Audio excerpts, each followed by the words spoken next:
Kalagot baya nako karong gabi una. Puwerte na akong lipaya nga may bunga na akong okra.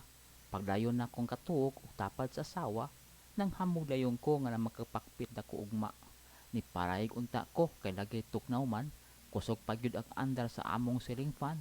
Sus mura kog naglagot ug nasakitan. Kay giingnan ko mura pug okra ang akong kuan. Nibangon ko og nigawas dayon sa balay. Diretso kog adto sa garden nga gamay. Gitan-aw ang bunga sa okra akong gitutukan. Gisusi og maayo kung pareha ba sa akong kuan. Wala pod ko mangutana kung unsa ka pareha, sa gidak-on, sa porma o sa kabawog ba. Kung sa porma di mahimo, medyo lahera. Kung sa gidak-on kana lalisunon pa.